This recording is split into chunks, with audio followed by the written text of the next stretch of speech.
Hey everyone, welcome back to the channel. We'd love to know, where are you watching us from? Also, do you enjoy the stories we share here? We're really curious about your personal experiences related to what we talk about. Please feel free to share them in the comment below. Your stories and thoughts mean a lot to us, and they help build a great community. Let's get the conversation started. Enjoy the video. When mass attacks by venomous snakes began on the Japanese island of Oshima in 1979, the government was thrown into panic. People were dying from bites. Medical help arrived too late, and everything pointed to one thing. An urgent solution was needed.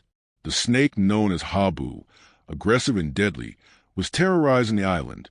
In 1970 alone, there were officially around 400 recorded bites. Some victims died before help could reach them. There was an antidote, but it had to be stored cold. And in remote villages, there was neither electricity nor the proper equipment. People lived in fear, and it seemed there was no way out. Then came an idea that seemed brilliant. Instead of building expensive hospitals and power lines, why not turn to nature? The goal was to find a natural enemy of the snakes, an animal that could hunt the habu without dying from its venom. The government decided on the mongoose, small, agile, with tough skin and lightning-fast reflexes. Mongooses were already known as expert hunters of cobras and other snakes in South Asian countries. Their bodies produce resistance to venom, and their hunting moves have been compared to those of a skilled boxer. Everything seemed perfect. Scientists supported the idea. The island's residents were excited. Finally, they would be able to live without fear. In 1979, 30 mongooses were brought to the island. It was believed they would hunt the snakes and also help control the rat population, which was destroying crops. The plan seemed flawless: a natural predator, resource savings, and minimal interference. The mongooses were released into the wild, given their freedom, and people waited for results. But no one realized there was a fatal flaw in the plan. Months passed, then years. The mongooses adapted well. They were healthy, active, reproducing. But there was a problem. The number of snakes was not decreasing. The habu snakes still roamed the island, and people continued to fear going out at night. Scientists began closely observing the mongooses and came to a shocking conclusion. The problem was that mongooses are diurnal, active during the day, while habu snakes are nocturnal. They hide during the day and come out to hunt at night. So, the snake and the hunter never crossed paths. When the mongoose woke up, the habu was asleep, and vice versa.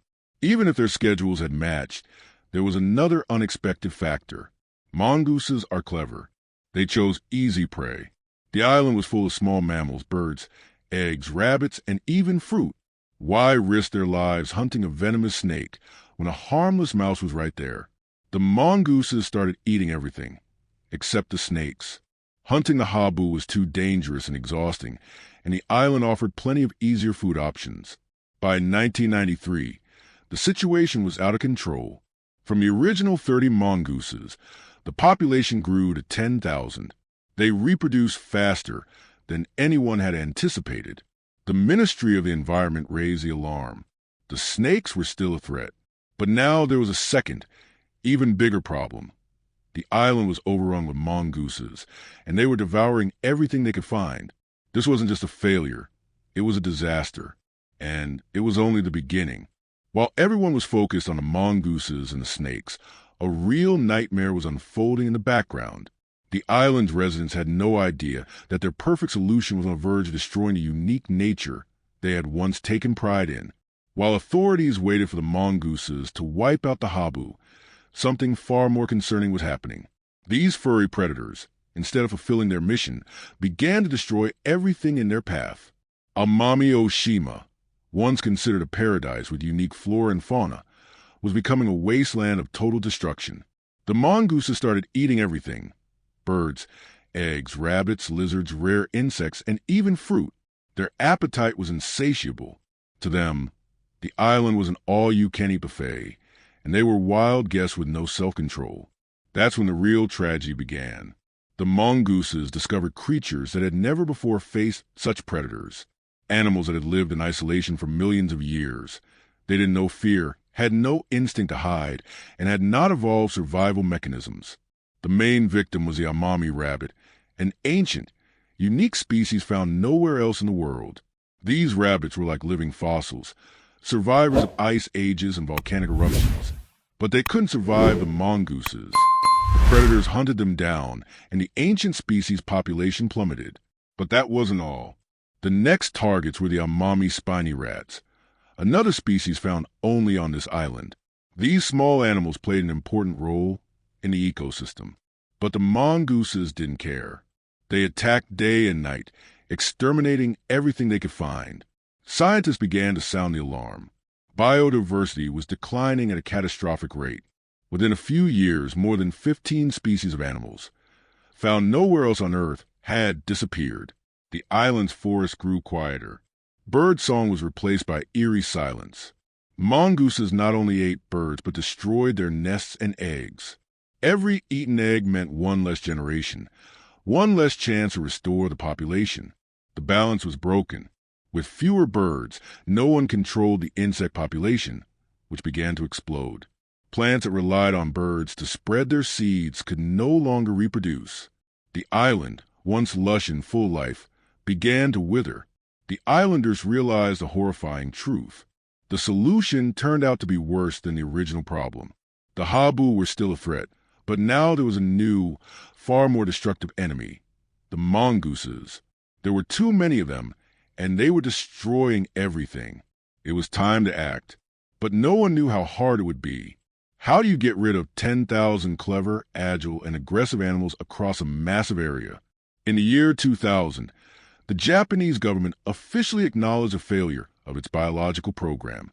This wasn't just a mistake. It was a national-scale catastrophe. The Ministry of the Environment launched an urgent operation to save the island's ecosystem. The first attempts were primitive. They set traps along the roads, but the mongooses were smarter. They avoided the traps, hid, and reproduced at a terrifying speed. Their numbers grew with each passing day. The authorities realized that radical measures were needed. Specialized traps were developed. They used bait with scents that attracted mongooses. Technology was brought in.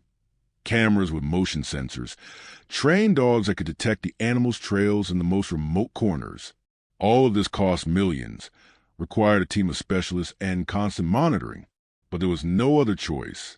Every day of delay cost the island another endangered species. In 2005, something unexpected happened. The local residents, tired of watching their native island being destroyed, came together. That's how a group called the Mongoose Hunters was formed. These weren't just volunteers. They were real heroes who ventured deep into the wilderness to set traps and save their home. They set up more than 30,000 traps. They worked under the scorching sun, among swarms of mosquitoes, in the mountains and forests. Sometimes the work took hours, sometimes days, but they never gave up. That's when the first real decline in mongoose numbers began. The island had a chance, but everyone knew it was just the beginning of a long and difficult war. As mongoose numbers started to fall, it was as if the island took its first breath after a long suffocation. But victory was still far off. The mongoose hunters kept going, day after day, week after week. They ventured into the thickest forests, places untouched by humans for decades. Their traps were working, the dogs were finding dens, and the cameras recorded every movement. And yet, despite the progress, the mongooses weren't giving up. The fewer there were, the smarter they became. They stopped reacting to bait, avoided traps, changed their routes, and hid in the most unexpected places. Scientists feared the worst, that the mongooses might begin to develop resistance to the bait or even shift their circadian rhythms. It was as if evolution was happening before their eyes. Some mongooses even started to live a nocturnal lifestyle, a shocking development, since it was their daytime activity that originally kept them from hunting the habu snakes. But now, as the predator adapted, the situation became even more dangerous. The mongooses, having failed to destroy the snakes, might now start sharing the same nighttime territory with them. That could lead to the ecosystem collapsing entirely. While the battle for the island continued, a new alarm came from elsewhere. On the neighboring island of Okinawa, Early signs of mongooses were discovered. Scientists were horrified. Were these animals swimming across straits? Sneaking onto ships and boats? If confirmed, this disaster could spread even further. Okinawa is a densely populated island with vulnerable species. If the mongoose established itself there, there might be no turning back. Urgent cargo inspections began. Port and vessel control was strengthened. It seemed like the mongooses weren't just trying to conquer one island. They were ready to expand their empire. Meanwhile, back on Amami Oshima, the struggle reached its peak. Every mongoose caught in a trap was a victory, but hundreds still hid and survived. The effort had been going on for over 10 years, and people were getting tired. But hope was growing stronger. The population of rare rabbits began to recover. Chicks started to appear, birds not seen on the island since the early 90s. The forest came alive again with sound. Animals, sensing that the threat was fading, began to return. It was a sign that all the effort hadn't been in vain. Then came an unexpected twist. In 2014, a camera captured something alarming. In one of the western valleys, a new predator was spotted, a wildcat that no one had introduced. It was assumed to arrive by accident, perhaps escaped from a ship or released by someone. But the real problem was this. The cat had started hunting rabbits, the very rabbits that had just begun to recover from the mongoose devastation. Scientists were in shock. While they had spent years eliminating one threat, nature, or perhaps humans, had brought in another. The new predator was silent, fast, deadly, and extremely elusive. If left unchecked, the results of years of work would once again be under threat. The mongoose hunter team split.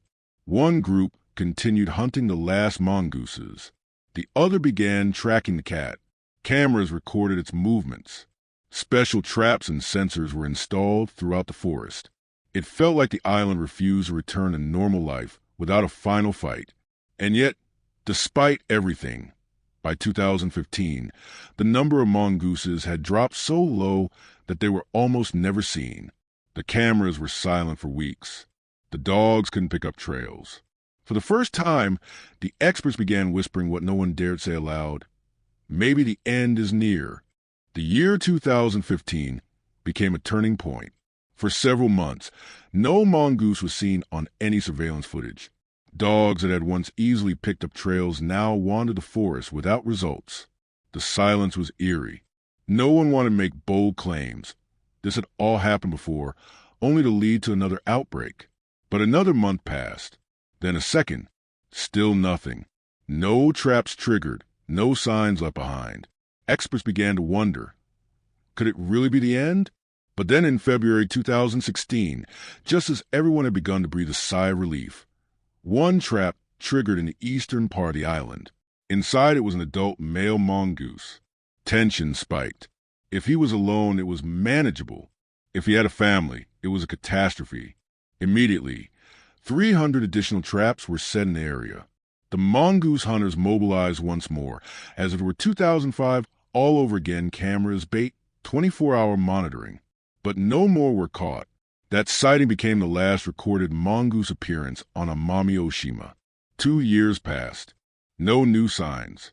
As for the elusive cat spotted in 2014, it had vanished too.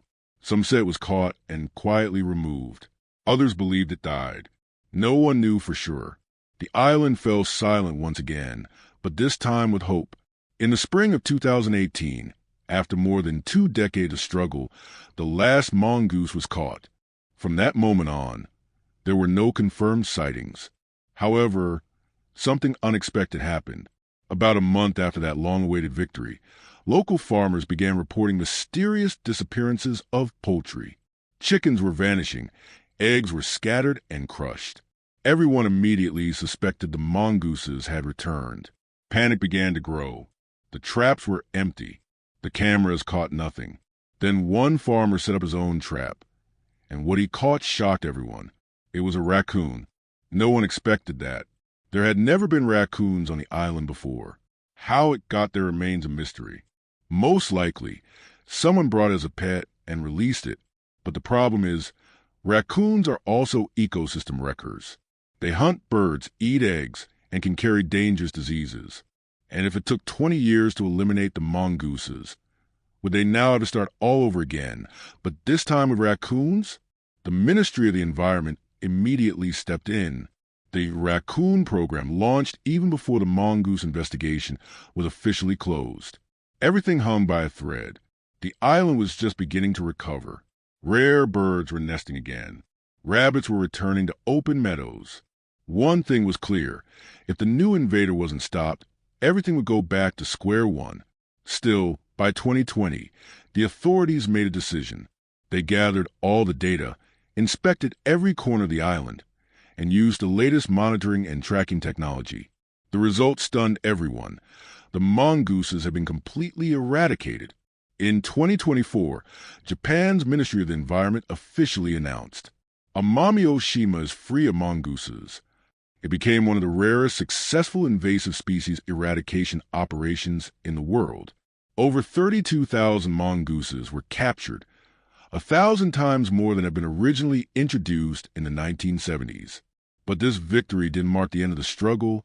It marked a lesson, a hard, painful, but vital lesson for the world. The island survived, but at what cost? The defeat of the mongooses became a symbol of human persistence. After 25 years, thousands of working hours, millions of yen, and hundreds of local volunteers, the island finally breathed freely. The ministry officially declared that there was not a single mongoose left on Amami Oshima. Scientists called it a miracle. Global environmental organizations congratulated Japan on a unique success.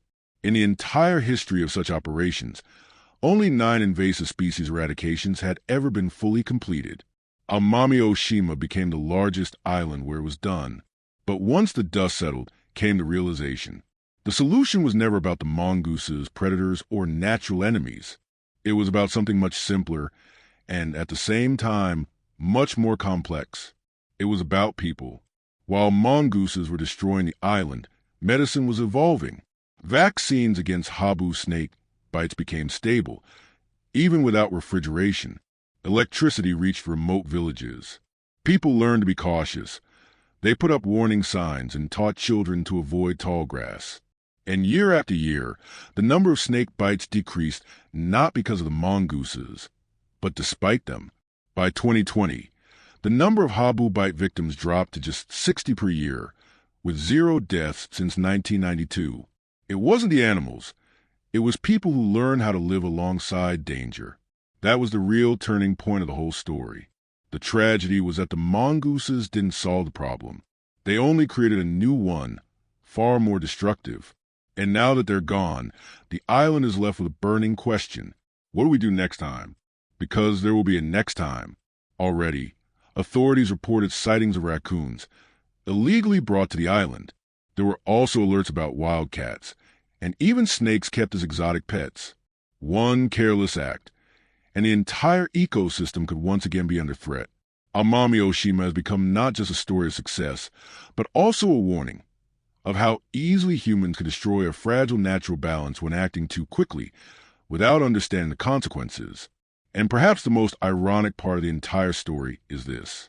The habu snakes, the terrifying creatures that started it all, still live on the island. But now they are a part of nature, not an enemy, but a part of the balance. People learn to live alongside them.